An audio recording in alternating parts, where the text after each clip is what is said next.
خالد بن ولید رضی اللہ تعالیٰ زہر کی باٹل کو اپنے ہاتھ میں لیتے ہیں اور اللہ کا نام لے کر اللہ پر بھروسہ رکھ کر اور پوری زہر کی بوتل کو پی جاتے ہیں اور حضرت خالد بن ولید رضی اللہ تعالیٰ کو کوئی نقصان نہیں ہوگا، جس کی بدولت بادشاہ وقت اور وہاں کی ساری رعایا متاثر ہو کر اسلام میں داخل ہو گئے۔ یہ اللہ پر بھروسے کا دائرہ ہے۔ اور اس کے بعد ایک اور واقعہ عقبہ بن نافع رضی اللہ تعالیٰ کا ایک واقعہ ہے کہ حضرت عقبہ بن نافع رضی اللہ تعالیٰ کے سامنے یہ بات آتی ہے کہ افریقہ کے اندر ایک بستی ہے، افریقہ کے اندر افریقہ کے جنگلوں کے بازو میں ایک بستی ہے، کوئی جا کر ان کے سامنے دعوت و تبلیغ کا کام کرتے ہیں تو مسلمان ہوتے ہیں اور وہ لوگ واپس آتے ہیں تو پھر وہ اپنے مذہب پر واپس ہو جاتے ہیں۔ تو حضرت عقبہ بن نافع رضی اللہ تعالیٰ جب یہ بات سنتے ہیں تو لشکر کو لے کر تیار ہوتے ہیں اور افریقہ کو جانے کے لیے جب نکلتے ہیں تو راستے میں کئی لوگ انہیں ملتے ہیں اور کہتے ہیں کہ تم افریقہ کے جنگلوں کے پاس مت جانا، وہاں پر بہت جان کا خطرہ ہے، اگر کوئی وہاں پر جائے گا تو ہلا کر برباد ہو جائے گا، وہاں پر بہت سے جنگلی جانور ہیں اور وہ انسانوں کو برباد کرتے ہیں۔ اچھائی پر پہنچ کر اعلان کرتے ہیں، اے جنگل میں رہنے والے جانوروں، جنگل میں رہنے والے موٹی جانوروں، چرندوں پرندوں، سن لو، ہم محمد رسول اللہ کے امتی ہیں،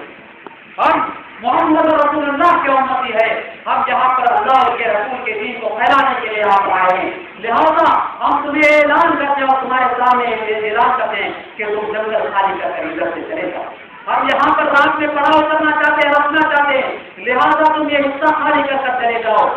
تو جب عقبہ بن نافع رضی اللہ تعالیٰ کا اعلان ہوتا ہے، آسمان نے دیکھا ہے، تاریخ نے اس کو لکھا ہے کہ جب حضرت عقبہ بن نافع رضی اللہ تعالیٰ کا اعلان ہوا تو جنگلی جانور، جنگلی پرندے، شیر، سانپ، جتنے بھی لوگ جنگل کے اندر جنگلی پرندے تھے، کیڑے تھے، باغ تھے، سارے کے سارے لوگ وہ جنگل سے سارے کے سارے چلے گئے اپنے رستوں کو لے کر جنگل خالی کر چلے گئے، جنگل خالی کر چلے گئے۔ یہ کس کی تعبیر تھی؟ یہ اللہ پر بھروسے کا ہے، اللہ رب العالمین پر بھروسہ نکلا اور آ کر اعلان کیا کہ اللہ پر بھروسہ کرنے کے لیے بولے اللہ رب العالمین نے جنگل خالی کر چلے گا۔ اور اور ایک کام کیا آپ کے سامنے ہے کہ ساتھ میں ابھی وقاص رضی اللہ تعالیٰ، ساتھ میں ابھی وقاص رضی اللہ تعالیٰ جب دریا درجے کے کنارے پر ٹہلتے ہیں، پڑاؤ کرتے ہیں، جنگ کے لیے نکلتے اور دریا درجے کے کنارے پر اپنا قیام کرتے ہیں، دریا درجے کے کنارے پر اپنا قیام کرتے ہیں تو تحجد کے موقع پر وہ خواب دکھائی دیتا ہے، تحجد کے موقع پر وہ خواب دیکھتے ہیں کہ وہ دریا بچلا کے 60,000 کے پاس لشکر تھا، 60,000 کا لشکر تھا، تو 60,000 کا لشکر لے کر وہ دریا درجے میں کود گئے۔ اس کی وجہ یہ ہے کہ دریا لشکر کے اسمار میں ایک فوج رہتی تھی جو مطلب اسلام کو مانتی نہیں تھی اور کے خلاف کام کرتی تھی، اس کے خلاف کام کرتی تھی، تو ہم لوگ جنگ کر رہا تھا لوگوں کے، تو ویسے موقع پر حضرت اب حضرت صاحب نے ابھی وقاص رضی اللہ تعالیٰ وہاں پر کیا کرتے ہیں، اس خاص کی تعلیم تسلیم کرنے کے لیے صبح سویرے اپنے ساتھیوں کو حکم دیتے ہیں اللہ پر بھروسہ کرو اور سمندر کے دریا میں اپنے گھوڑوں کو اپنے سواریوں کے ساتھ کود کرو۔ 60,000 کا لشکر لے کر حضرت صاحب نے ابھی وقاص رضی اللہ تعالیٰ دریا گجلا میں کود کرتے ہیں، دست تو دست جو ہے دریا بھی نہ توڑا ہوتے، سب سے سب ہے دریا بھی نہ توڑا ہوتے، میرے مسلمان کے لڑائیاں توڑے میرے مسلمان یہ کود کرنا تھا۔ 60,000 کا لشکر جب سمندر دریا پان کر جاتے ہیں تو دیکھتے ہیں کہ دریا میں اتنی قوم آئے گے تو دیکھ کر وہ پریشان ہو کر وقتی چھوڑ کر کھاس جاتے ہیں اور وقتی کو لوگ سامنے ابھی وقاص رضی اللہ تعالیٰ اور ان کی قوم کے ضرورت ہے ان کے سارے وقتی کو پتاخ کر دیا، اللہ پر بھروسہ کر کر اس میدان سے دریا میں کود گئے اور کامیاب ہو گئے۔ مطلب سارے نظام اتنا ہی نہیں، ایسے سیرت کے بے شمار واقعات کرنے ملتے ہیں اور ایک واقعہ میں آپ کے سامنے بتاتا ہوں، وہ ہم نے جو ہر کوئی جانتا ہے، اللہ رب العالمین نے ہارون کو اتنا خزانہ کیا تھا، ہارون کو اتنا خزانہ دیا تھا، اتنا خزانہ دیا تھا، انسان اپنے دولت پر، اپنی طاقت پر، اپنی حکومت پر یا اپنی عزت پر جو بھروسہ کرتا، لیکن اللہ رب العالمین کا جو فیصلہ ہوتا ہے تو اس کے کوئی چیز اسے کام نہیں، کوئی چیز اسے کام نہیں آئے گی، چاہے وہ کتنا بڑا پیسے والا ہو۔ آج ہم نے جہیز کی زبان پر ایک بات دیکھی، پیسہ ہے تو سب کچھ، پیسہ ہے تو سب کچھ ہے، پیسہ نہیں تو کچھ نہیں ہے، اس طریقے سے ہمارے زبانوں پر بات ہوتی ہے۔ لیکن یہاں پر دیکھیے اللہ رب العالمین نے قارون کو اتنا خزانہ دیا، اتنا خزانہ دیا اور اتنا مزدور ہے 40 اونٹ پر اس کے خزانے کی چابیاں جاتی، 40 اونٹ پر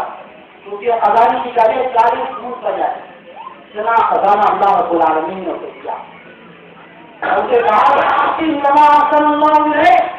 اللہ نے جس پر جیسے احسان کیا ویسا تو بھی احسان کر، دوسروں پر مدد کر، دوسروں کی مدد کر، لیکن وہاں پر اس نے تو بات کو نہیں مانا۔ وہ یہ سوچتا تھا، یہ کہتا تھا کہ میرے پر، میری محنت پر میں نے کمایا ہے، میری طاقت پر میں نے کمایا ہے، مجھے اللہ کا دیا ہوا مال نہیں ہے، یہ کہہ کر وہ فخر کرتا تھا اپنی دولت پر۔ لیکن اللہ رب العالمین نے کیا چاہتے ہوئے اتنا بیان کرتا کیا کہ وہ زمین میں پھنسا گیا، اپنے خزانے کے ساتھ زمین میں پھنسا دیا گیا اور خیال مسئلہ سے ہٹایا نہیں جائے۔ اللہ پر بھروسہ نہ کرے، اپنے آپ پر، اپنی طاقت پر، اپنی حکومت پر اور اپنے ہاتھ اور دولت پر بھروسہ کرنے والوں کو ایسی باتوں سے نفرت حاصل کرنا چاہیے کہ جب ہم اللہ پر بھروسہ چھوڑ کر اپنی طاقت پر یا اپنی دوسری چیزوں پر بھروسہ کرتے ہیں تو کوئی کامیاب نہیں ہو سکتا۔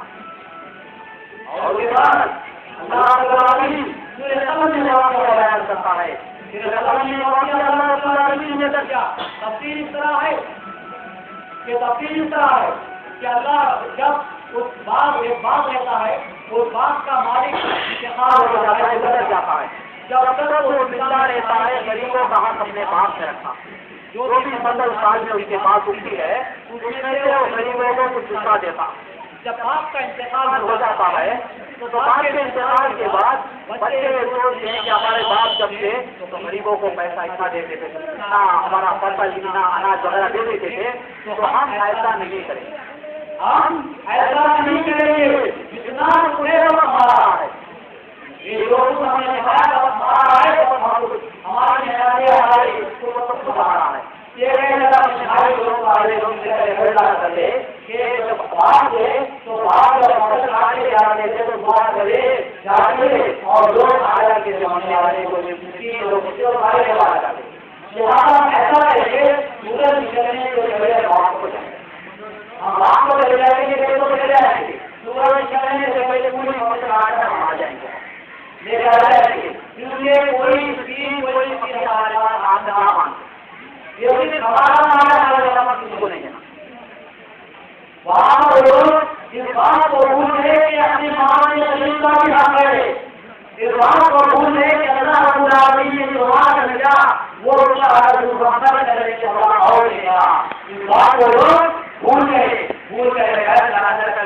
نکلے تو رات میں وہ بھول گئے اپنے باپ کے پاس، باپ کے کبھی جا کر اپنے بچے کے پاس جا کر دیتے کہ کھیت دکھائی دے رہا ہے،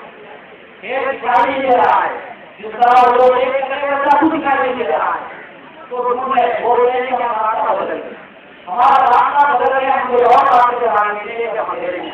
پھر اس کے بعد اور سے دیکھے بیٹھے نہیں، یہی ہمارا راستہ ہے، یہی ہمارا بات ہے، کیوں ایسا کیوں ہوا؟ اللہ رب العالمین کے آئے